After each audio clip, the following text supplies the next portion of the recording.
படருகின்ற திராட்சை செடியே, திராட்சை செடியே,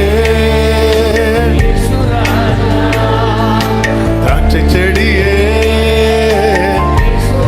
பசும்புல் மேய்ச்சலிலே, பசும்புல் மேய்ச்சலிலே நடத்தி செல்பவரே, பரிசுத்தமானவரே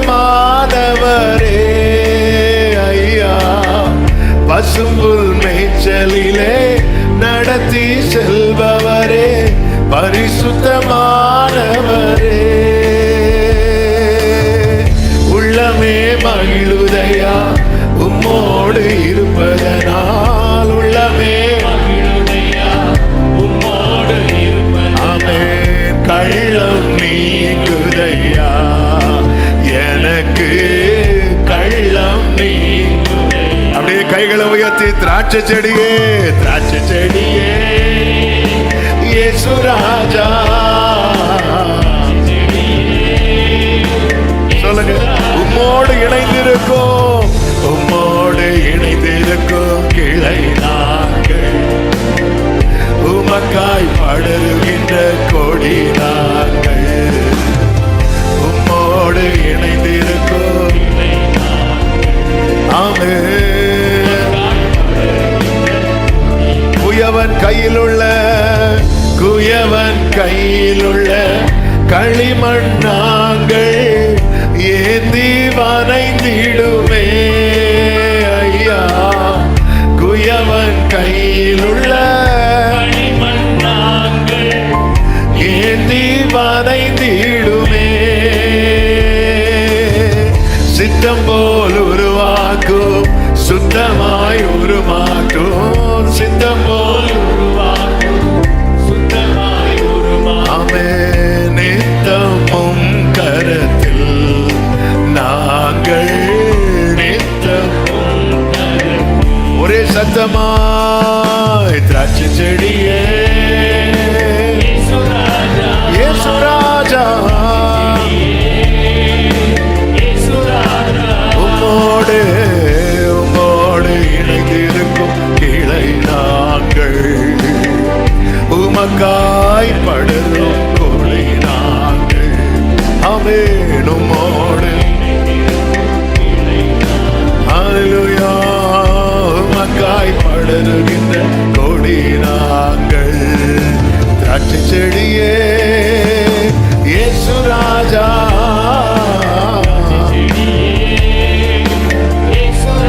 தாழ்த்துகிறோம்.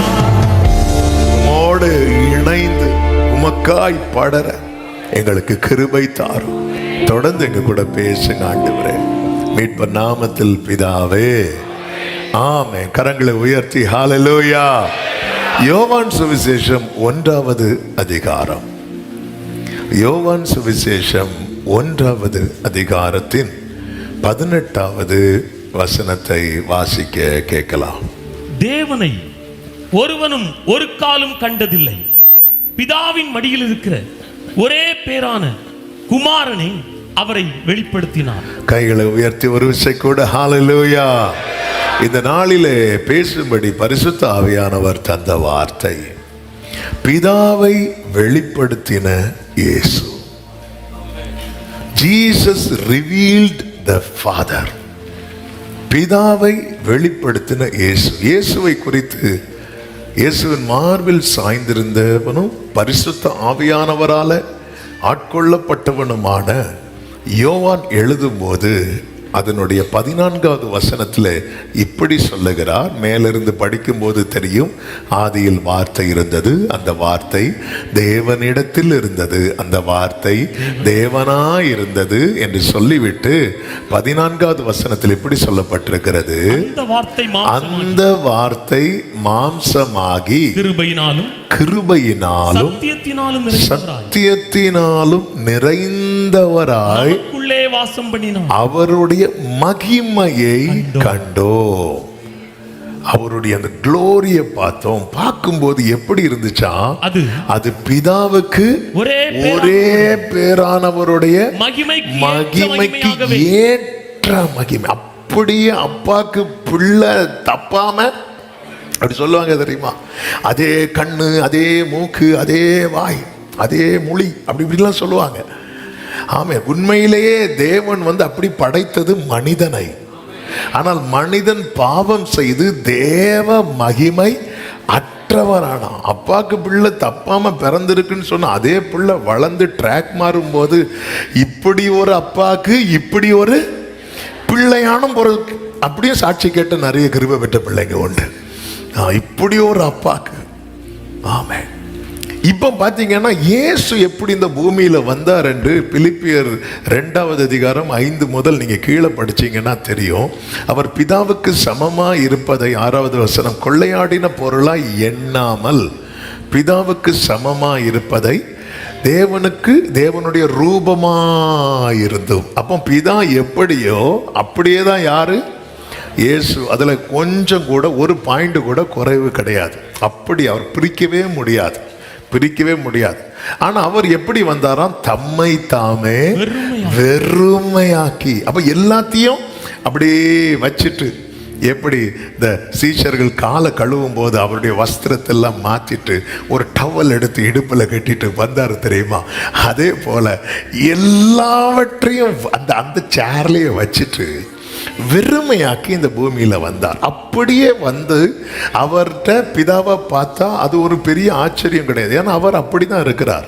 ஆனா வெறுமையாக்கி வந்தவர் அதாவது என்னை போல உங்களை மாதிரி இந்த பூமியில வந்துட்டு அப்பா யாருன்னு காட்டி கொடுக்கிறார். ஹல்லேலூயா.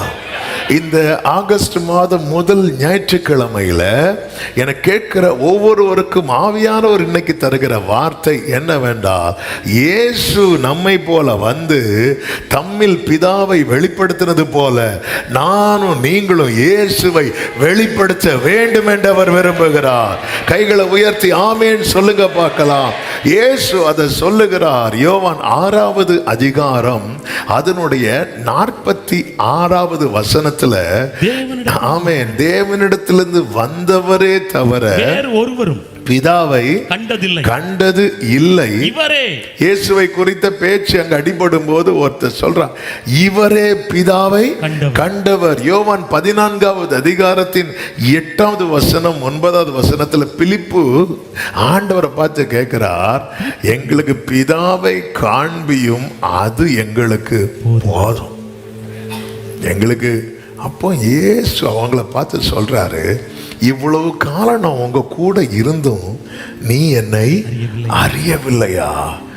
என்னை கண்டவன் பிதாவை. அப்பா எப்படி இருக்கிறாருன்னு தானே உனக்கு தெரியணும். நீ என்ன பாரு. ஆமென். என்னை கண்டவன். அப்போ இயேசு பிதாவை ரிவீல் பண்ணுகிறார். ஆவியானவர் இயேசுவை முழுவதுமாய் ஆட்கொண்டு அதுவரை மறைந்திருக்கிற 30 வயசு வரை 12 வயசுல இயேசு எருசலேம் கூட்டிட்டு வராங்க. அடுத்து 18 இயர்ஸ் 18 வருஷம் இயேசு வந்து பெற்றோருக்கு கீழ்ப்படிந்திருந்தார். வேதத்தில் அப்படிதான் சொல்லப்பட்டிருக்கிறது. பெற்றோர் கீழ் அந்த வீட்டில் இருக்கிறார். ஆமென். ஒவ்வொருத்தரும் ஒவ்வொரு கதை எடுப்பாங்க. நீங்க பைபிளை விட்டுட்டு, பைபிள் மேல இருக்கிற நம்பிக்கையை விட்டுட்டு கூகுள் மேல, சாட் ஜிபிடி மேல, வேற இதுக்கு மேல நம்பிக்கை போச்சுன்னா கம்பெனி பொறுப்பு கிடையாது. ஆமென். ஒவ்வொருத்தரும் ஒவ்வொரு கதையுமா வருவாங்க. கூடுமான வரையில் வேற எதையும் புதுசா இருக்குன்னு சொல்லி எதையும். அதேனா பட்டணத்துடைய பொழுதுபோக்கு என்ன தெரியுமா? புதுசா ஏதாவது சொல்லணும். தாவீதை பத்தி புதுசா யாராவது சொல்ல மாட்டாங்களா? புதுசு. யாக்கோபை பத்தி ஏதாவது புதுசா இப்படி இப்படி இப்படி பைபிளை வந்து கடைசியில் பைபிளை படிக்க விடாம ஆக்குற அளவுக்கு நிறைய காரியங்களை வந்து பிசாசானவன் பல விதங்களில் வெளியே கொண்டு வருவான். ஒரு தேவ பிள்ளை வந்து வேதத்துக்கு மாறாகவோ வேதத்துக்கு முரணாக உள்ள காரியத்தை அவன் யார் பேசினாலும் அதை அக்செப்ட் பண்ணவே கூடாது. அப்படி இருந்தால் மட்டும்தான் நாம் நம்முடைய ஆத்மாவை காத்துக்கொள்ள முடியும். ஆமேன் சொல்லுங்க பார்க்கலாம். ஆண்டவருக்கு மாத்திரம் மகிமை உண்டாவதாக. அப்போ இயேசு கிறிஸ்து இந்த பூமியில வந்து, என பிதாவை குறித்த வேதம் சொல்லுகிறது, தேவனை ஒருவரும் ஒருபோதும் கண்டது இல்லை. சும்மா சிலர் போய் பார்த்துட்டுலாம் வருவாங்க. யாரை பார்த்துட்டு வராங்கன்னு தான் தெரியல. நீங்களும் கூட போயிடாதீங்க. ஆமாம், தேவனை ஒருவரும் ஒருபோதும் கண்டது இல்லை. அப்போ அவரை குறித்து வேதம் எப்படி சொல்லுகிறது என்றால், ஒருவரும் சேரக்கூடாத ஒளியில், சேரக்கூடாத ஒளி. அந்த லைட், அவர் படைத்த சூரியன் ஃபுல்லா பிரகாசிக்கும் போதே நம்மளால பார்க்க முடியல. அந்த சூரியன் அதெல்லாம் ஏமாத்திரம் ஒண்ணுமே கிடையாது அவருக்கு முன்னாடி. அவன் உண்டாகட்டும்னு சொல்லும் போது அவரை பொறுத்த வரைக்கும் அது எல்லா நட்சத்திரத்தை மாதிரி அது ஒரு ஸ்டார், அவ்வளவுதான். அப்போ அதை வானாதி வானங்கள் கொள்ளாதவர். ஆமே, அது வானங்களை பொறுத்து, பூமியை பொறுத்த வரைக்கும் போக போக இருள், வானங்களை பொறுத்த வரைக்கும் போக போக வெளிச்சம். அந்த வெளிச்சம் நம்மளால யூகிக்கவே முடியாது. அது சொல்லி தீராது. அதுக்கு மேல இருக்கிறவர். அப்ப அப்படிப்பட்டவர் எப்படி இருப்பார் அப்படிங்கிறத யார் காண்பித்து கொடுக்கிறார் அப்படின்னா இயேசு காண்பித்து கொடுத்தார். அந்த இயேசு மரித்து அடக்கம் பண்ணப்பட்டு உயிர்த்து 40 நாட்கள் தம்முடையவர்களுக்கு தம்மை பிரத்யட்சமாய் அநேக திருஷ்டாங்கங்களாலே உறுதிப்படுத்தி அதன் பிறகு அவங்களை இந்த பூமியில வச்சுட்டு போனார். எதுக்கு அப்படின்னா இயேசு எப்படிப்பட்டவர்னு காட்டி கொடுக்க. அப்படி அதுக்கு தான் சபையை வைத்திருக்கிறார். ஹல்லேலூயா. பிதாவை இயேசு எப்படி வெளிப்படுத்தினார் என்பதை குறித்து ஒரு 4 காரியங்களை இந்த நாளிலே நாம் தியானித்து ஜெபித்து கர்த்தருடைய பந்திக்கு ஆயத்தமாகலாம். ஆமென். ஹல்லேலூயா. பல விதங்களிலே வெளிப்படுத்துகிறதை பார்க்க முடியும். அதில் முக்கியமாக தேவன் நம்மிடத்தில் எதிர்பார்க்கிறது 2 விதமா சொல்லலாம். ஒன்று பார்த்தீங்கன்னா வல்லமையில, அதிகாரத்தில். இதில் எல்லாம் இயேசு வெளிப்படுத்துவார். அவர் பூமியில் சஞ்சரித்த நாட்களிலே மரித்தோரை உயிரோட எழுப்பினார், குருடருக்கு பார்வை கொடுத்தார், முடவரை எழும்பி நடக்க வைத்தார், தண்ணீரை ரசமம், இப்படி நிறைய கிரியைகள். இது தேவனுக்கு மட்டுமே செய்யக்கூடியது, அவர் செய்தார். அப்படி தேவன் நம்ம கிட்ட எதிர்பார்க்கல. கடல் மேல என்ன செய்தார்? நடந்தார். நம்ம கிட்ட எந்த நிருபத்திலேயாவது நீ கடல் மேல ஒரு வாட்டியாவது நடந்திருக்கணும் சொன்னாரா? சொல்லவே இல்லை. நான் நியமித்த பாதையில நடக்கும்னு தான் சொல்லுவாரே தவிர. ஆமே. அப்ப கேட்கலாம், பேதுரு நடந்தான்ல, அது ஆண்டவரா சொல்லி நடந்தானா, அவனா கேட்டு நடந்தானா? நம்மளா கேட்டு நடக்கிற பாதையில தான் உள்ள போயிட்டு வரும். ஹல்லேலூயா. நீங்க சொல்லிதானே சொன்னேன். நான் சொல்லி அதை நீ கேட்டியா? இல்லை, நீ கேட்டு அதுக்கப்புறம் நான் சொன்னா? இது ரொம்ப முக்கியம். ஆமாம், நிறைய காரியத்தை நம்ம கேட்டு அவரை சொல்ல வைக்கிறோம். பிள்ளையாம மாதிரி, ஆண்டவரே நான் போகலாமா? நோ, போகக்கூடாது. அடுத்த நாள் நான் போகலாமா? நோ, போகக்கூடாது. அடுத்த நாள் நான் போகலாமா? போ. கர்த்தர் என் ஜெபத்தை கேட்டார். அவ்வளோதான். போகிற இடத்துல கத்தியோடு நிற்கிறார் தூதன். இது என்ன கர்த்தர் இது? உள்ள இருந்து போன்னு அனுப்பிட்டு அவன் இந்த ஃபர்ஸ்ட் ஆன்சரை பெஸ்ட் ஆன்சரா எடுக்கிறவங்க ஜெயிச்சுட்டே இருப்பாங்க. ஆமென். ஹல்லேலூயா. நமக்கு பிடிச்ச வசனம் வர்றது வரைக்கும் கடைசியில் பார்ப்போம், இது வராது. அப்போ நமக்கு தெரியும் விரல எங்க வைக்கிறோம். அப்படி வச்சுட்டு ஒரு கர்த்தரின் ஜெபத்தை கேட்டார். ஆமென். நமக்கு தெரியும் இது வராது. ஹல்லேலூயா. ஆமென். இயேசு இந்த பூமியில எல்லாவற்றையும் விட்டு வெறுமையாக்கி அவர் வாழ்க்கையில பிதாவை வெளிப்படுத்தின 4 அனுபவங்கள். ஒன்று, அவர் எப்படி வெளிப்படுத்தினார் என்றால் அன்பினால் வெளிப்படுத்தினார். Through love. அன்பினால். வேதம் தெளிவாய் சொல்லுகிறது தேவன் எப்படிப்பட்டவராய் இருக்கிறார்?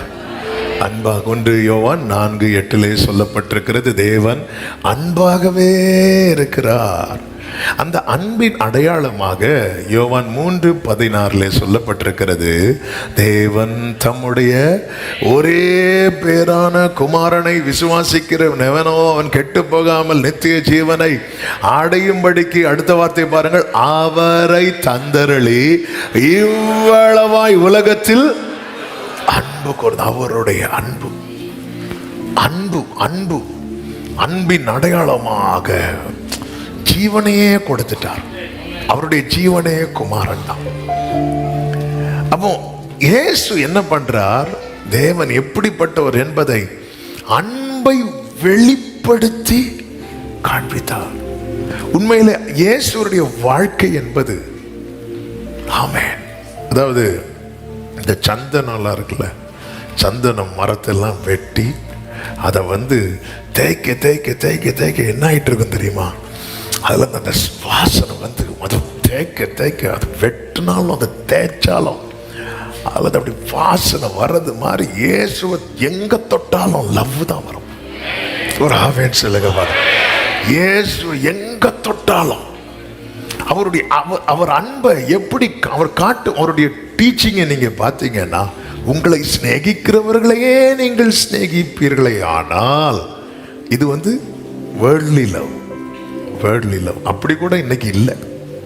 நேசிக்கிறவங்களையும் முதுகுல குத்துற மாதிரி தான் போயிட்டு இருக்கிற அன்பு. இது உலக அன்பு. பொதுவாக அவங்க ஒருத்தங்க உங்க மேல அன்பு வச்சிருக்கிறத நீங்க எதை வச்சு சொல்றீங்க? அவங்க என்ன பார்த்து சிரிச்சாங்க.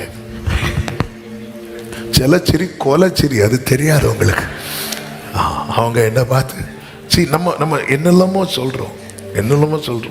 ஆனால் நம்ம யாரெல்லாம் நேசிக்கிறோம் பார்த்தா 99% நம்மை நேசிக்கிறவர்களை நேசிக்கிறோம். ஆனால் இயேசு சொல்ற, உங்களை சிநேகிக்கிறவர்களே நீங்க சிநேகிப்பீங்கன்னா உங்களுக்கும் ஆயக்காரருக்கும் வித்தியாசம் இல்லை. சீஷர்கள்ட்ட சொல்றாரு, நீயும் ஒண்ணுதான், வட்டி கொடுக்குறவனு ஒண்ணுதான். எப்படி இருக்கும்? நான் உங்களுக்கு சொல்லுகிறேன், உங்கள் சத்துருக்களை.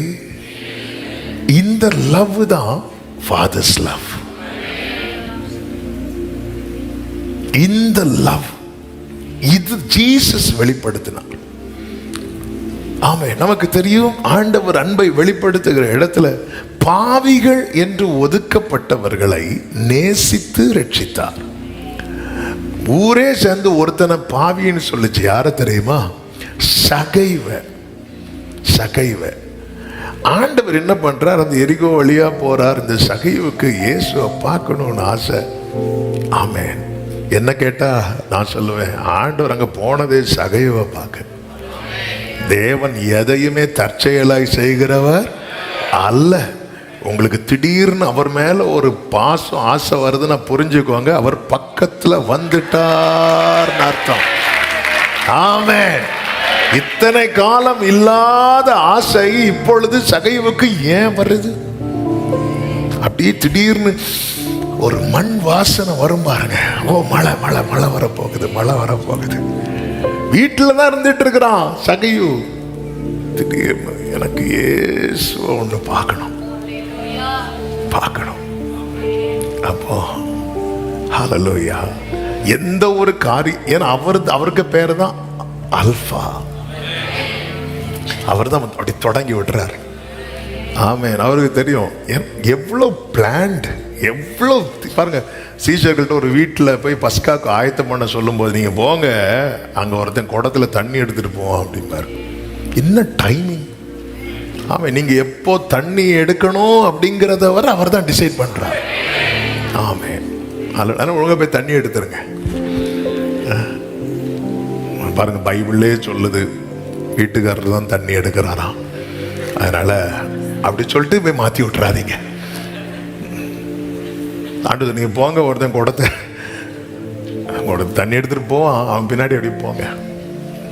என்ன ஆண்டு வருங்க, சான்ஸே கிடையாது. அவருடைய மகத்துவத்தை சொல்லு. ஹல்லேலூயா. ஆமென். ஹல்லேலூயா. நீதியை சொல்ல ஒரு நாவு போதாதே, நீ செய்ததை சொல்ல இந்த ஆயுள் போதாதே.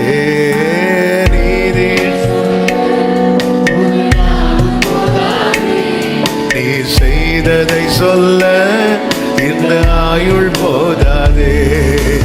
இன்று என்னில் காண்பதெல்லாம், இன்று என்னில் காண்பதெல்லாம் இயேசுவே என் வாழ்வின் அர்த்தமே. உம் மகத்துவத்தை சொல்லி துதிப்பேன். உம் மகத்துவத்தை சொல்லி. ஹல்லேலூயா. இப்போ இயேசு அப்படி நடந்து போயிட்டே இருக்கிறார். கொஞ்சம் யோசித்து பாருங்க. பிராக்டிக்கலா ஒரு காரியத்தை சொல்றேன். நம்மளை ஒரு ஊர்ல மதிக்கிறாங்கன்னு வச்சுக்கோங்களேன். ஒரு ஊர்ல எல்லாருக்கும் மத்தியில நமக்கு ஒரு நல்ல பேர் இருக்கு. அந்த ஊர்ல வந்து ஒருத்தனை எல்லாரும் ஒதுக்கி வச்சுட்டாங்க. நம்மளை நல்லா நேசிக்கிறாங்க, ஆனா இன்னொருத்தனை ரொம்ப ஒதுக்கி வச்சுட்டாங்க. அவங்கள்ட்ட யார் பழகினாலும் யாரும் பழக மாட்டாங்க, பேச மாட்டாங்க. அப்படியே யாரும் பழகினாலும் பேசினாலும் எல்லாரும் அவங்கள தப்பா நினைப்பாங்க. அப்படிப்பட்ட இடத்துல நம்ம அந்த நபர்கிட்ட போய் பேசுவோமா? அப்படி நம்ம பேசுறதா இருந்தாலும் நிக்கோதேமு மாதிரி ராத்திரியில யாருக்கும் தெரியாம போய் தான் பேசுவோம். ஆனா இயேசு பார்த்தா, நீ என்ன வேணாலும் நினைச்சிட்டு போ, சகைவே. அப்படி இதான் லவ், இதான் லவ். அது எப்படி வந்து அண்ணாந்து கொஞ்சம் யோசித்து பாருங்க. அவர் போகும்போது சீஷர்கள் டீமோட தான் போவார். ஃபுல் கூட்டம் வருது. அப்படி ஒரு இடத்துல நிற்கிறார். இப்படி அண்ணா இப்படி பார்க்கும்போது எல்லா தலை எங்க தெரியுமா பார்க்கும்? மேலதான் பார்க்கும். எல்லாரும் என்ன நினைச்சு பார்த்துருப்பாங்க சொல்லுங்க பார்க்கலாம். பழம் அடுத்த மரம் சாபத்துக்கு ரெடி ஆயிட்டு. ஹல்லேலூயா. ஒரு மரத்தை பார்த்து சபித்தார், இன்னொரு மரத்திலிருந்து பழத்தை எடுத்தார். அவன் தான் சகைவு. ஹல்லேலூயா. கர்த்தர் ஒரு ஃப்ரூட்டை பார்த்தார் உள்ள. கர்த்தருக்கு நீங்கெல்லாம் ஃப்ரூட். ஹல்லேலூயா, ஹல்லேலூயா. அவர்தான் ரூட். ஆமென், ஹல்லேலூயா, ஆமென். அதனால சகைவு அந்த மரத்துல இருந்தனால அந்த மரத்தை சபிக்கல. ஹல்லேலூயா.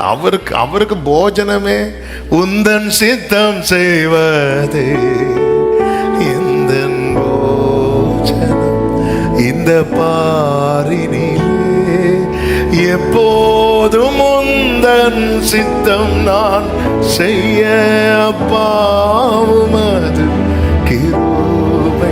இதே மாதிரி இங்க கனினா சமாரியா ஸ்ட்ரீட்ட தண்ணி. ஹல்லேலூயா. அங்க போய் தாகத்துக்கு தான்னு கேட்டாரு, கடைசி வரை தண்ணி குடிக்கல. அவருக்கு தாகம் அப்படி ஃபில் ஆயிட்டு.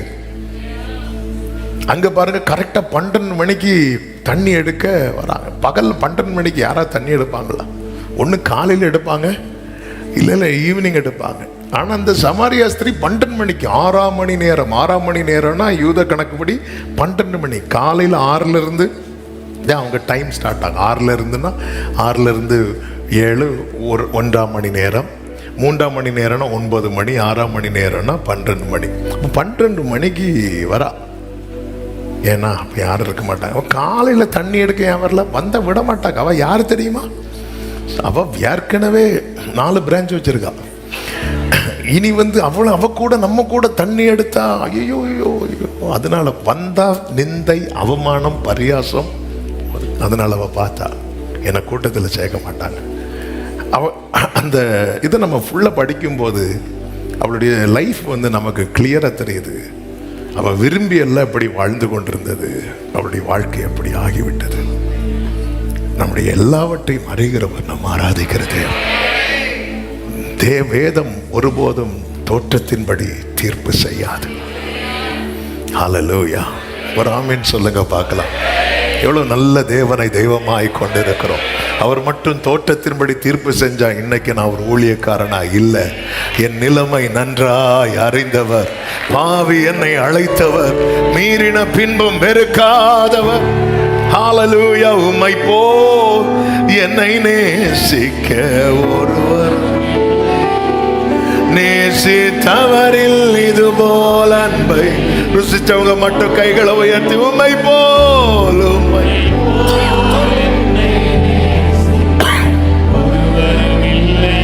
ஆமென்.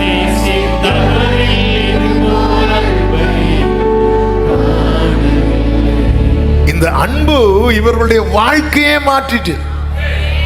அவன் எனக்கு ரொம்ப ஆச்சரியம் என்னன்னா, அற்புதத்தினால உண்டாகாத மாற்றம் அன்பினால் உண்டானது. ஆண்டவர் மத்தேயு 11:20 கத்துவார் பாருங்க. அப்பொழுது தமது பலத்த செய்கைகளில் அதிகமானவைகளை செய்ய கண்ட பட்டணங்கள் மனம் திரும்பாமற் போனபடியினாலே அவைகளை அவர் கடிந்து கொள்ள தொடங்கினாராம். அவ்வளோ கோபம். ஆமே. இந்த சகைவுக்கு என்னங்க அற்புதம் செஞ்சார்? இந்த சமாரியா ஸ்திரீக்கு என்ன அற்புதம் செஞ்சார்? அங்க ஒண்ணுமே இல்லை. லவ். இன்னைக்கு அற்புதத்தை வேல்யூ பண்ற சபை அன்பை வேல்யூ பண்ண மாட்டேங்குது. இதுதான் இன்னைக்கு பிரச்சனை. கேட்டா நாங்க சபை, ஆனா சகைவை பாருங்க, சமாரிய ஸ்திரிய பாருங்க. They valued his love. அவருடைய அன்பை வந்து வேல்யூ பண்றான். இன்னைக்கு எனக்கு அது நடக்கணும், இது நடக்கணும், நடந்து 2 வாரம் கழிச்சு வேற ஒன்று நடக்கணும், அடுத்து வேற ஒன்று நடக்கணும், அடுத்து இப்படி ஏதோ நடந்துட்டே இருந்தால் மட்டும்தான் வந்து 3 பாட்டும் பாடுவோம்.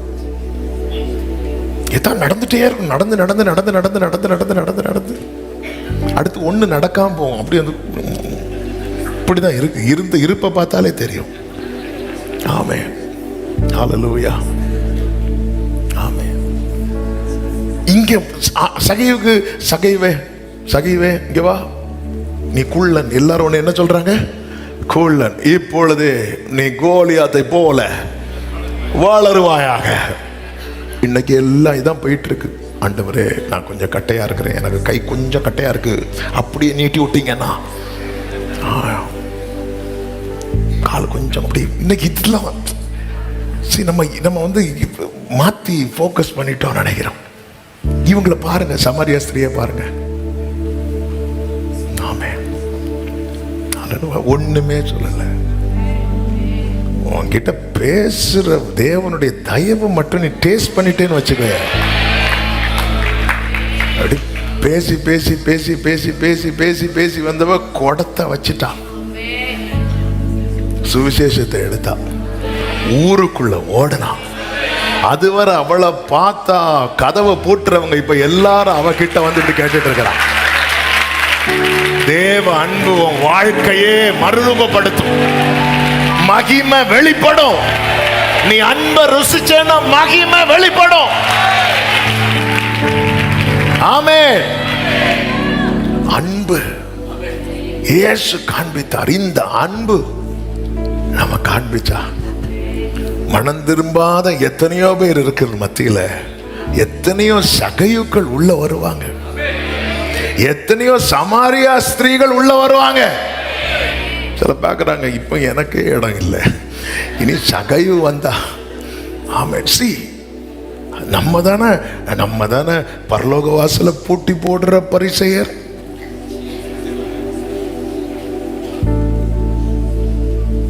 ஆமென். அது ஒரு ஆண்டவரை புகழ்ந்துட்டே வராங்க. சகைவே வாணும். போயும் போயும் இவங்க வீட்டிலேயே போறாங்க. ஆமா, இயேசு காதுபட சொல்லல. சொல்லியிருந்தா இயேசு இப்படி திரும்பி உன் லட்சணத்தை சொல்லட்டா. அதாவது நம்ம போயும் போயும். நேற்று ஒரு சகோதரி வந்து என்கிட்ட ஒரு காரியத்தை சொல்லிச்சு. ஃபர்ஸ்ட் எனக்காக ஜோமனுக்கு செலட்டேன், எனக்கு தப்புன்னு தெரியுது. என்ன தப்புன்னு தெரியுது? இவங்கெல்லாம் ஒரு கிறிஸ்தவங்களா அப்படின்னு நான் சில நேரத்தில் நினைக்கிறேன். அது தப்புன்னு தெரியுது. அவங்களுக்கு தப்புன்னு தெரியறதுக்காக ஆண்டவருக்கு ஸ்தோத்திரம். சில நேரத்தில் நம்மளே சொல்லிடுவோம், அதாவது இவங்கெல்லாம் கிறிஸ்தவங்களா, அதன் அர்த்தம் என்ன? நான் தான் கிறிஸ்தவன். இவங்கெல்லாம் எதுக்கு சர்ச்சுக்கு வராங்க, அதன் அர்த்தம் என்ன? நான் தான் சர்ச்சுக்கு வரணும். சரி, அந்த எண்ணமே அந்த ஒரு பரிசையன் சர்ச்சுக்கு வந்ததே எதுக்கு தெரியுமா? அவன் வந்து என்ன சொல்லணும் தெரியுமா? அந்த உலகத்தில் இருக்கிற எல்லாரையும் ஒரு தராசுல வச்சுட்டு இவனை இன்னொரு தராசுல வச்சான். வச்சுட்டு, ஆண்டவரே, மற்றவர்களை போலவும் நான் இருக்கிறானே இவனை போலவும் நான் இல்லாததற்காகவும் ஸ்தோத்தரிக்கிறேன். இதை சொல்றதுக்குன்னே சர்ச்சுக்கு வந்தான். ஆமே. சிலர் புது ட்ரெஸ்ஸை காட்டுறதுக்குன்னே சர்ச்சுக்கு வருவாங்க. சிலர் புதிய வாட்சை காட்டுறதுக்குன்னே சர்ச்சுக்கு வருவாங்க. சிலர் 1/2 மணிக்கு தூங்குறதுக்குன்னே. அந்த மாதிரி இவன் இதுக்குன்னே வந்தான். இயேசு வராரு, நீ என்ன வேணாலும் சொல்லிட்டு போ. சகையுக்கு அற்புதம் செய்யல, சமாரியா ஸ்திரீக்கு அற்புதம் செய்யல, ஆனா இயேசு அன்பை காண்பித்தா. இந்த அன்பு அவங்க வாழ்க்கையை மறுரூபப்படுத்துகிறது. ஒரு சமாரியா ஸ்திரீயால ஒரு பட்டணத்தை ரட்சிப்புக்குள்ள நடத்த முடியும்னா சபையை ஏன் ஒன்னால முடியாது? ஹல்லேலூயா. ஏன் முடியல தெரியுமா? நம்ம வேல்யூ பண்ண வேண்டியதை சரியா வேல்யூ பண்ணல. இந்த அன்பை நான் காட்டணும், இயேசுவின் அன்பு. அதுக்கு தான் நம்முடைய இருதயத்தில் என்ன ஊற்றப்பட்டிருக்கிறது? தேவ அன்பு. தேவன்பு, தேவன்பு என்றும் நம்மில்